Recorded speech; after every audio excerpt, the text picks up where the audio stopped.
Friends, मैं हूं doctor नीलम। आज हम बात करेंगे रूमेटिक हार्ट डिसीज़ के बारे में।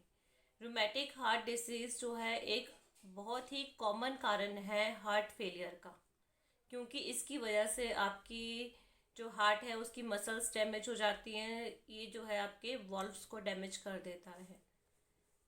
अब इसका नाम रूमेटिक हार्ट डिसीज़ क्यों है? क्योंकि इसकी शुरुआत जो होती है वो रूमेटिक फीवर से होती है। जब रूमेटिक फीवर के बार बार अटैक्स होते हैं तो उसके बाद ये हार्ट को डैमेज करता है। बट कुछ कुछ केसेस ऐसे होते हैं जिसमें एक ही रूमेटिक फीवर का अटैक आता है और वो हार्ट पर अफेक्ट करता है। ये एक ऑटो इम्यून डिसऑर्डर है। बट इसकी शुरुआत जो होती है वो एक बैक्टीरियल इन्फेक्शन की वजह से होती है, जिसको कि स्ट्रेप्टोकोकस पायोजीन्स कहा जाता है। अब ये एक बैक्टीरियल इन्फेक्शन से स्टार्ट होती है प्रॉब्लम। तो ऑटो इम्यून डिसऑर्डर कैसे होता है?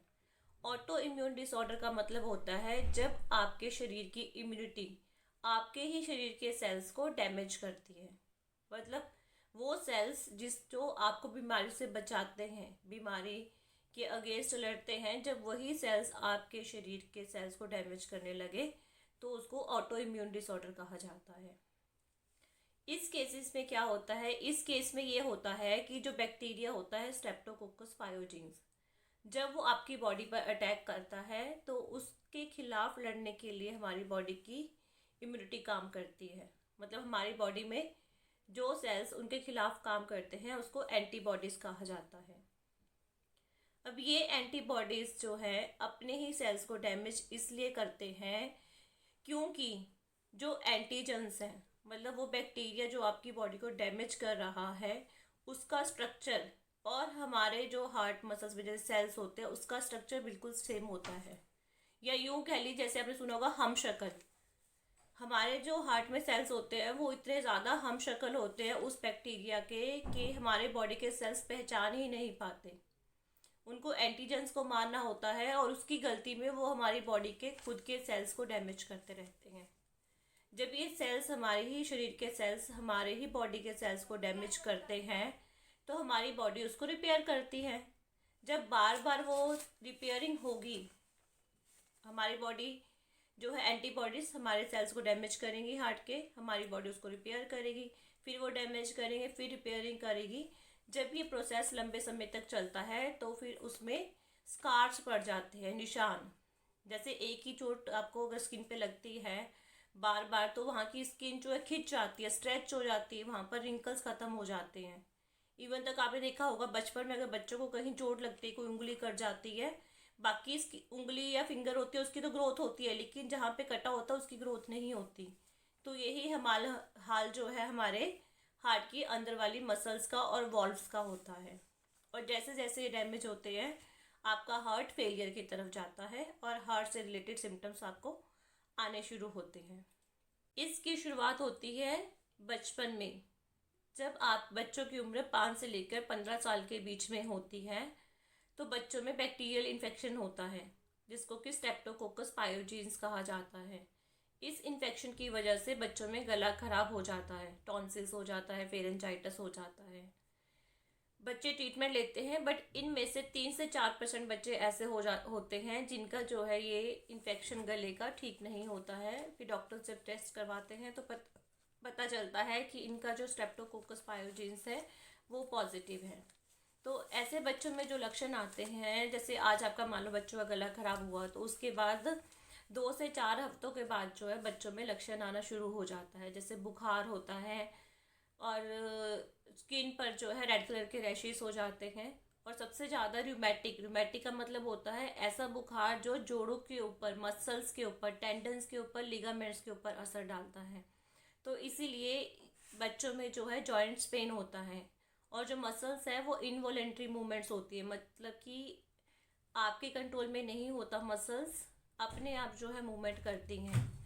और 50% बच्चों में जो है हार्ट प्रॉब्लम आती है। मतलब जिन बच्चों को रूमेटिक फीवर हुआ, ये वाला इन्फेक्शन हुआ स्ट्रेप्टोकोकस का, ऐसे 50% बच्चों में जो है हार्ट प्रॉब्लम्स आती हैं कि इन्फेक्शन जो है वो हार्ट की मसल्स पे, वॉल्व से डैमेज करता है।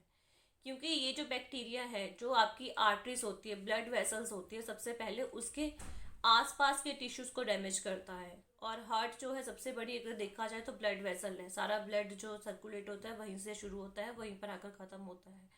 तो इसीलिए ये सबसे पहले हार्ट को भी डैमेज करता है।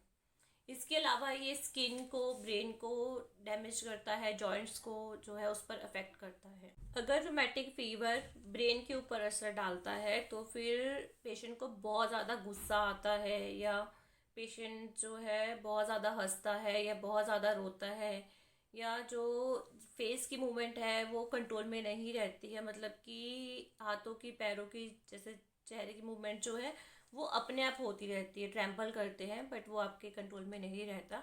लेकिन ये ट्रीटमेंट के बाद जो है बिल्कुल ठीक हो जाता है। लेकिन जब यही रूमेटिक फीवर का अटैक बच्चों में बार बार होता है, क्योंकि ये जो इन्फेक्शियस डिसीज़ है, अगर आप सफाई का ध्यान नहीं रखते हैं तो उसकी वजह से ही ये प्रॉब्लम जो है फैलती है। अगर आप प्रॉपर हाइजीनिक का ध्यान रखते हैं, सफाई का ध्यान रखते हैं, सैनिटेशन का ध्यान रखते हैं, तो आप इस प्रॉब्लम को रोक सकते हैं। और अब इसमें क्या होगा, अब ये जो प्रॉब्लम है जब हार्ट के ऊपर डैमेज करेगी तो ये हार्ट के वॉल्व्स को ख़राब कर देगी। आपने मेरी बाकी वीडियोस जैसे आप मैंने बताया है, मिट्रल वॉल्व है, एरोटिक वॉल्व है, सबसे ज़्यादा जो अफेक्ट करती है वो मिट्रल और एरोटिक वॉल्व को करती है, जो लेफ्ट साइड के हार्ट में होते हैं। मैंने आपको बताया कि दिल में 4 कमरे होते हैं, 2 ऊपर 2 नीचे। तो 2 दरवाजे ऊपर वाले कमरों में होते हैं और 2 नीचे वालों, मतलब 4 तरह के वॉल्व जो है हार्ट में होते हैं। जो सबसे ज़्यादा इफेक्ट होता है वो होता है लेफ़्ट साइड, क्योंकि लेफ़्ट साइड का हार्ट जो है साफ खून सारे शरीर में भेजता है। तो लेफ़्ट साइड के वॉल्व अफेक्ट होते हैं, मिट्रल वॉल्व और एरोटिक वॉल्व। और उसके बाद फिर कुछ केसेस में राइट साइड के वॉल्व्स के ऊपर फिर इफेक्ट आता है, जैसे कि ट्राइकस्पिड वॉल्व और जो है लास्ट में जो पल्मोनरी वॉल्व जो है। अब इसकी वजह से क्या होगा कि आपका जैसे जैसे जो है हार्ट डैमेज होगा तो हार्ट के लक्षण आपको आना स्टार्ट हो जाते हैं, जैसे कि आपको सांस चढ़ेगा, चेस्ट में पेन होगा, आपको बॉडी में स्वेलिंग होगी, थकावट रहेगी, वीकनेस रहेगी। फिर धीरे धीरे करके जैसे जैसे आपका जो है हार्ट की मसल्स पे, हार्ट के वॉल्व्स को ये डैमेज करेगा, फिर जो भी रिजल्ट्स आएंगे, जो भी लक्षण आएंगे सॉरी, वो उसके हिसाब से ही होते हैं।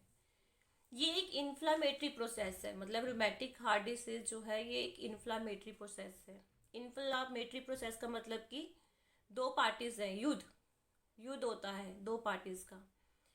जैसे हम बोलते हैं ना कि युद्ध हो रहा है तो एक पार्टी अच्छी है एक बुरी है, या जो भी हम बोलते हैं, वैसे ही समझ लीजिए इन्फ्लामेशन आपके शरीर की जो इम्यूनिटी है और वो जो आपके शरीर को नुकसान पहुंचाना चाहते हैं उनके बीच में ये लड़ाई होती है। लेकिन इसमें क्या होता है कि दोनों पार्टीज अपनी ही बॉडी की होती हैं, मतलब हमारी ही बॉडी के सेल्स डैमेज हो रहे हैं और हमारी ही बॉडी जो है उसको रिपेयर कर रही है, क्योंकि वो जो है एंटीजन जो आपकी बॉडी में प्रॉब्लम क्रिएट करने वाला एंटीजन है वो बिल्कुल हम शक्ल होता है आपकी बॉडी के सेल्स पे। तो आपकी बॉडी जो हमारी शरीर है, हमारे शरीर की इम्यूनिटी जो है उसको जो है दुश्मन समझकर लड़ती है, लेकिन वो दुश्मन नहीं होता, उसकी शक्ल जो है बिल्कुल दुश्मन जैसी होती है। तो इसी को ऑटो इम्यून डिसऑर्डर कहा जाता है।